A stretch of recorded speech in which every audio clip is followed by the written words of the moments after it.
대한민국 정부에 대한 국민의 신뢰는 OECD 최하위 수준입니다. 특히 청년들의 정부에 대한 신뢰는 거의 바닥 수준입니다. 신뢰라고 할 수 있는 것이 없습니다.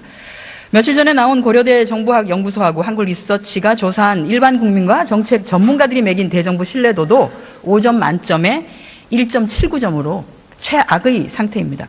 왜 이렇게 신뢰받지 못하고 불신이 깊어질까요? 몇 가지를 한번 좀 알아봤습니다. 세월호 참사 과정에서 우리는 정부의 무능을 목도했습니다. 그리고 이어진 가습기 살균제 피해자에 대해서 정부의 모르쇠, 국민의 분노 게이지를 사실은 더 불러일으켰습니다. 유엔 인권위원회는 올해 9월에 치명적인 가습기 살균제의 피해자들에 대한 정부의 지원을 확대하라고 권고한 바 있습니다.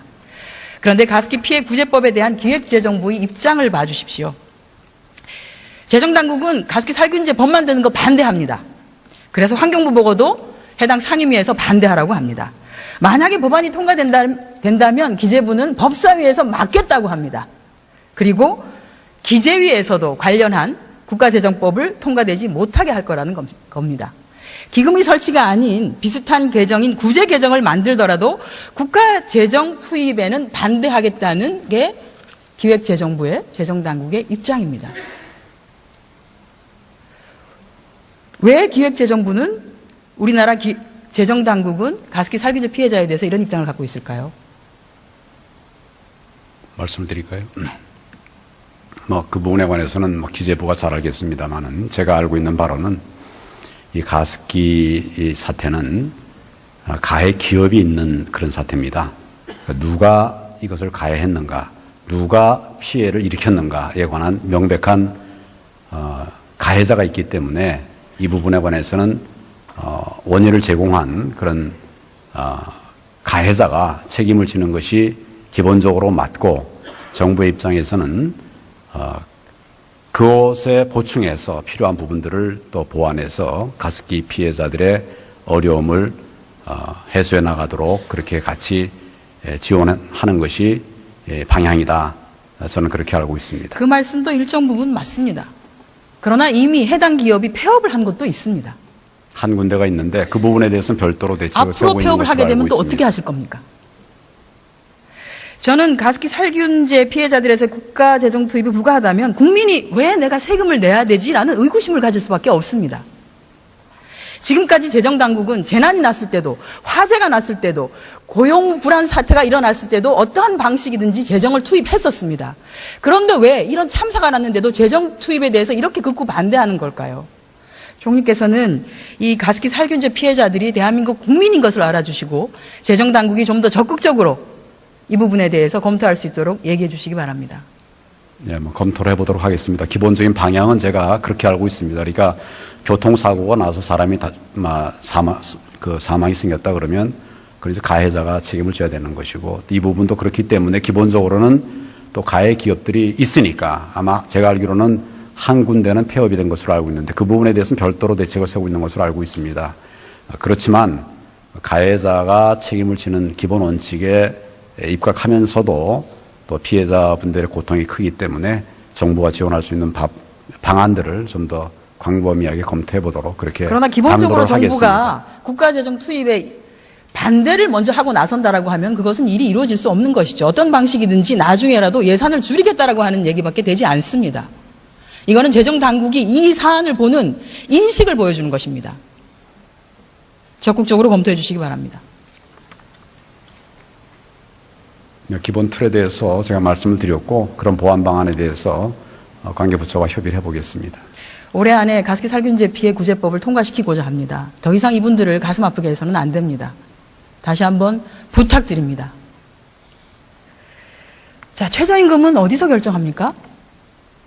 지금 잘못 들었습니다. 최저임금을. 최저임금. 네. 최저임금위원회가 있습니다. 거기서 결정하는 것으로 알고 있습니다. 네, 저희도 그렇게 알고 있었습니다. 그런데 박근혜 정부에서의 최저임금은 최저임금위원회가 아니라 김기춘 비서실장이 결정했습니다. 저것은 김영한 민정수석의 업무일지에 나온 2014년도 6월 20일자의 메모입니다.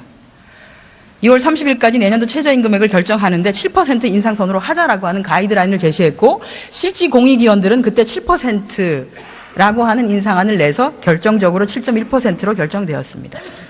최저임금위원회가 왜 존재했는지, 공조직의 의사결정 구조를 와해시키고 왜곡시켜버린 정부가 박근혜 정부입니다. 이러니 정부에 대한 불신이 커질 수밖에 없는 것이죠. 그렇게 생각지 않으십니까?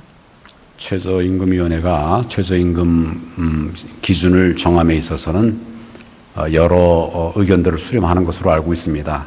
지금 의원님 말씀하신 그런 일이 있었는지 그 부분에 대해서는 제가 정확하게는 모르겠습니다만은 최저임금위원회가 어떤 자율적인 그런 그 회의체를 통해서 충분히 협의를 했고, 지금 그 인상률이라고 하는 것이 그게 아마 우리 그 경제 여건에 비추어서는 그걸 꼭 적다고 말하기는 좀 어려운, 지금 상황에서는 뭐 물론 많으면 많을수록 좋겠지만 그런 것들을 감안할 때 그 부당한 이런 결정이 있었던 것은 아니지 않느냐, 결정이 많고 작음을 그렇게 판단합니다. 말하는 것이 아니라 그 해당 위원회에서 결정하는 구조에 외부 세력이 전혀 최저임금위원과 관련 없는 사람이 가이드라인을 제시한 것에 대해서 문제를 제기하는 것입니다.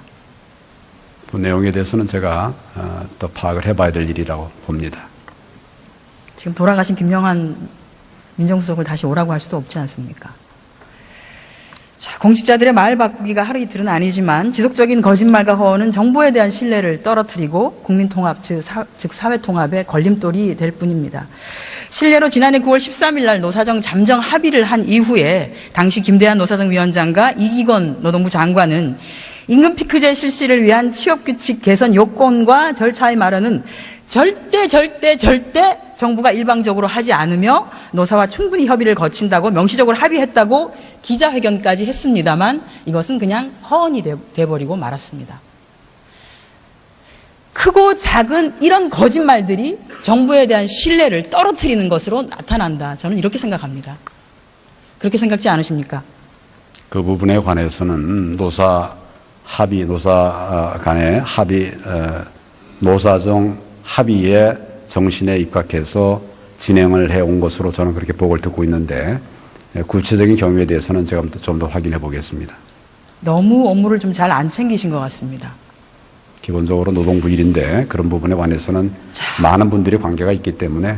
네, 공직자들이 이렇게 국민에게는 거짓말을 일삼으면서 공공기관 종사자, 대기업 종사자들은 언론을 동원해서 공공의 적으로 만들고 뒤로는 특정인에게 이익을 주기 위한 정경유착과 국정의 사유화를 진행했습니다. 우리 다 잘 알고 있는 세계재단에 대해 재계의 출연을 요청하고 반대급부로 재계의 규제 완화 요구에 화답하는 법안의 조속 처리를 위해서 국회를 압박했습니다. 입금이 완료되고 난 뒤에 대통령은 예산안 시정연설에서 5대 노동개혁법 처리를 요구합니다. 올해 1월 13일에는 K스포츠재단 입금 완료한 다음 날은 역시 마찬가지로 노동개혁법 처리를 또 요구했습니다. 그리고 1월 18일에는 입법 촉구 서명운동회까지 참여를 했습니다.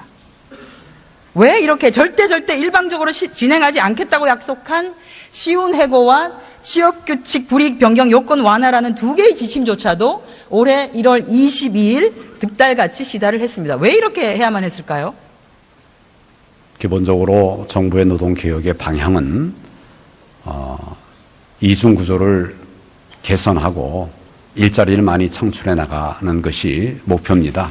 그런 측면에서 검토가 있었지 않았겠나 생각합니다마는 상세한 내용은 좀 더 확인해서 말씀을 드리겠습니다. 아닙니다.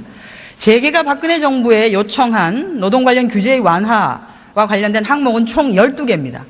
그중에 3개는 외국인 근로자 고용과 관련한 것으로 국내 일자리와 관련됐기 때문에 최종적으로 검토를 뒤로 미룬 것이고, 나머지 9건에 대해서는 재계의 요구에 화답을 어떤 방식이든지 했습니다. 문제는 법안은 제출했는데 법안이 국회에서 통과가 되지 않는 겁니다. 그러니 법안이 아닌 지침으로 할 수 있는 것, 그 숙제부터 먼저 한 것이지요. 실제 대통령은 노동법 처리를 촉구하면서 총선서 얼굴을 못 들 것이라고 국회에다 대고 악담을 퍼부은 적도 있습니다.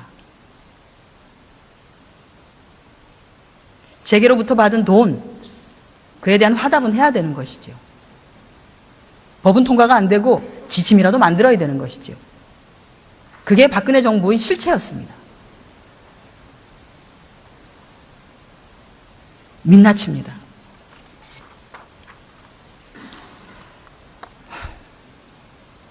네, 수고하셨습니다. 노동부 장관 잠깐 나와 주십시오.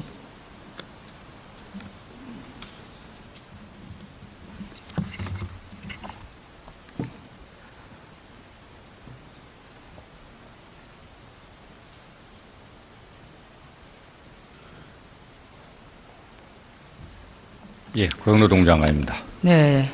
자신이 데리고 있던 인턴을 너무 아끼고 사랑해서 공기업에 불법 취업시킨 의혹에 쌓인 새누리당의 최경환 의원은 경제부총리 재직 당시인 작년 여름 저렇게 얘기했습니다. 호봉제 중심 임금 구조는 성과급 체계로 바꾸고 파견을 통한 대체 근로를 자유롭게 해줘서 기업이 노조의 대항력을 갖추도록 해야 된다는 것입니다. 노동 5법이니 노동 4법이니 얘기합니다만 사실 재계가 원하는 것은 파견법이죠. 그리고 성과급 체계를 활용한 쉬운 해고. 자, 정부가 어떤 정책을 추진할 때는 최소한 법은 지켜가면서 해야 되겠죠. 어제도 그렇고 오늘도 그렇고 총리께서는 이렇게 답변했습니다. 성과연봉제 관련해서 합법적으로 진행하고 있다. 노사 자율로 진행하고 있다. 그런데 저희가 듣기로는 금융위 노동부를 비롯해서 해당 기관의 산하기관에 이렇게 협박을 하고 있습니다. 2016년 임금 동결하겠다. 2017년 임금도 동결하겠다. 직제도 반영해주지 않겠다. 승인 난 것. 승진도 불가하다. 라고 협박하며 진행하는 것도 이것도 노사 자율입니까? 말씀드릴까요? 네. 네. 임금체계, 지금 의원님이 여러 번 지적하신 임금체계 개편, 그 다음에 우리 근로계약을 둘러싼 불확실성 때문에 청년들의 일자리가 안 늘어나고 현재 일하고 있는 근로자들의 고용 불안도 계속되고 또 격차가 커져서 노사정 간에 98년 이후부터 그걸 고치자라고 9번에 걸쳐서 합의를 또다시 했습니다. 국무위원 필리버스터를 시작하시는 건가요? 아닙니다. 제가 말씀드린 건 이렇게 해당 기관에 대해서 협박을 하면서 성과연봉제를 도입하라고 하는 것이 노사 자율인가? 왜냐하면 총리께서는 노사 자율로 진행하고 있다고 하셨거든요. 기본적으로 저희들이 두 개 지침은 절차를 정한 것이고요. 그 절차 안에서 이런 일이 있습니까? 없습니까? 노사가 성실하게 협의해서 이런 일이 있습니까? 없습니까? 그거는 각각 뭐 그런 일이 있으면 저희들한테 진정도 제기할 걸로 봅니다. 앞으로 이렇게 하실 겁니까? 그러지 아닙니다. 않으실 지금은 겁니까? 노사 모두 노사 자율로 하게 성실하게 할 겁니까? 아닐 협의를 겁니까? 해서 말씀하신 대로 법에 의무화되어 있는 임금체계도 바꾸고 해야 된다. 그런 말씀입니다. 당사자가 뭔 노력을 해서 고쳐 나가야 된다는 걸 강조드리고 싶습니다. 합법과 노사 자율이 통하게끔 하실 겁니까? 예, 그러나 해야 됩니다.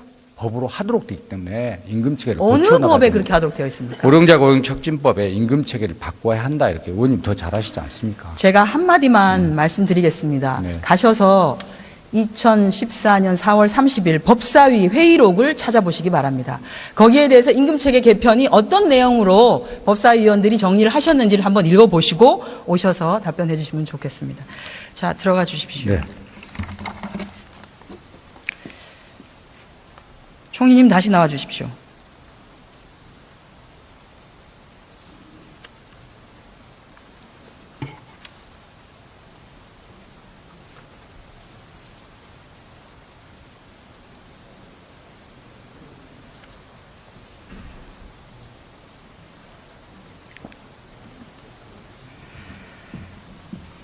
어제도 그렇고 오늘도 그렇고 총리께서는 성과연봉제 실시로 임금이 줄어드는 경우가 있을 것, 즉 다시 말해서 근로조건의 불이익 변경이 있음을 인정하신 바 있습니다. 성과가 없는 사람들은 줄어들지 않겠습니까? 그렇습니다. 네. 자, 성과가 있는 사람들은 더 많은 근로조건의 불이익 변경. 우리 근로기준법은 바뀌지 않았습니다. 제가 알기로. 근로기준법은 바뀌지 않았기 때문에 근로조건의 불이익 변경이 있을 때는 반드시 근로자 과반의 동의를 받아야 합니다. 판례 다시 한번 띄워주십시오. 저 판례들이 대법원 판례들입니다. 다 무슨 내용이냐면 일부에게 불리하게 되는 경우는 전체가 불이익 변경한 것으로 본다.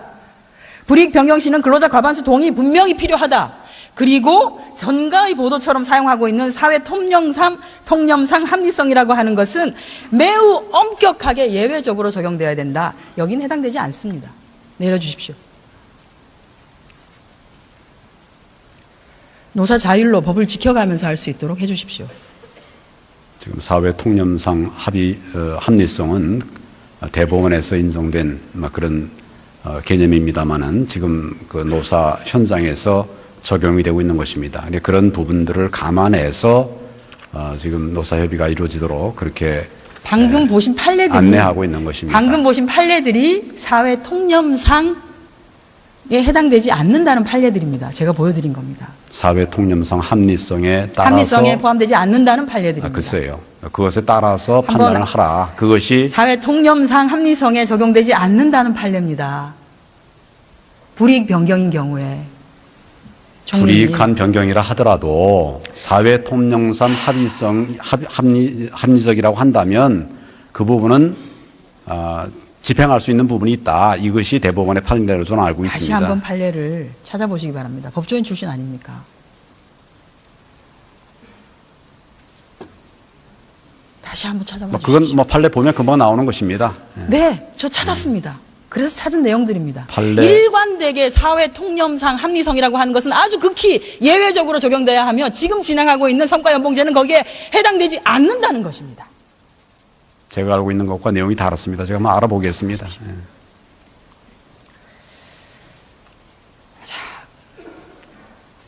국민 행복 시대를 열겠다고 했는데 얼마나 행복한 대한민국 국민이 되었는지 몇 개 자료 한번 보겠습니다. 실업 불안에 시달리고 있습니다. 신규 채용 15세에서 29세는 2007년 대비 2007년 54%에서 2015년 64%입니다. 청년층 비정규직이. 입만 벌리면 노무현 정부를 얘기하는데 이런 거는 왜 노무현 정부를 못 따라가는지 모르겠습니다. 전일제 임시직이 1년 뒤에 정규직이 전환될 확률이 실업자가 정규직이 전환될 확률보다도 낮은 유일한 나라 대한민국. 비정규직의 절망으로 버티는 나라 대한민국입니다. 사내하청 용역업체 파견 노동자 원래 대기업이 직접 고용해야 되는데 그렇게 하지 않습니다. 그렇게 하지 않는 경우에 이익을 어떤 것을 보는지 한번 보시죠. 원래 본인들이 부담해야 되는 법인세, 부가세, 임금 등을 비롯한 것들을 쪼개기 하청, 파견업체에다가 다 전가합니다. 그리고 그 영세기업도 생겨난 거에선 국가에서 또 세금으로 또 지원해 줍니다. 결과적으로 대기업을 지원하고 있는 것이죠. 이런 문제가 있다는 것은 동의하시지요? 그런 부분 저런 부분을 다 종합적으로 검토해서 노동부가 현장 지도를 하는 것으로 알고 있습니다. 이런 문제가 있다는 것은 동의하지 않습니까? 현장에 따라서 여러 차이가 있는 것으로 알고 있습니다. 다음 자료 보십시오. OECD 자료에 따르면 한국은 특히 제조부문 10인 미만 사업장의 수가 우리보다 인구가 훨씬 많은 미국, 일본, 독일, 프랑스, 영국보다도 기형적일 만큼 많습니다. 그러다 보니 중소기업 고용 비중은 매우 높습니다만 부가가치는 대기업이 대부분 가져가는 대기업 중심 경제가 많습니다. 그런데 세금이나 배당 등을 제외한 최종 이윤에 대한 근로자 보상은 대기업, 중소기업 불문하고 OECD 최저 수준입니다. 전가의 보도처럼 대기업 노동자를 비종 노동자라고 하고 동네 북으로 만들어서 때리고 있습니다만 대기업 노동자 실제로 그렇게 많이 가져가고 있지 못하고 있습니다. 중소기업 노동자와 같습니다. 이 기형적 구조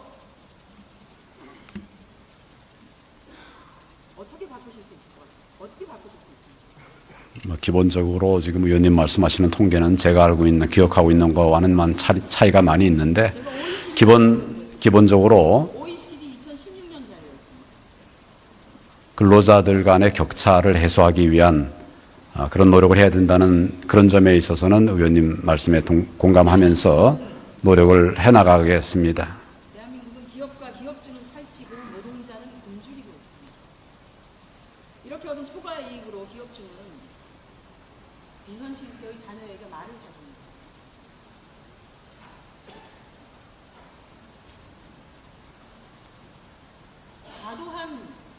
과도한 중소기업, 과도한 영세기업, 이상하리만치 무균형적이고 기형적인 이 영세기업들의 숫자는 사실은 기업들이 무분별한 외주와 용역 하청, 파견이 원인일 수 있습니다. 그러니 최소한 법적, 제도적 장치가 있는 한에서는 점검과 지도 감독을 통해서 더 이상 확대되는 것은 막아야지만이 빈곤의 나락으로 떨어지는 것을 좀 감지할 수 있는 거 아니겠습니까? 그걸 좀 해달라는 부탁입니다. 어려운 근로자들을 위해서 필요한 정책들을 개발하고 집행하는 데 최선을 다하겠습니다.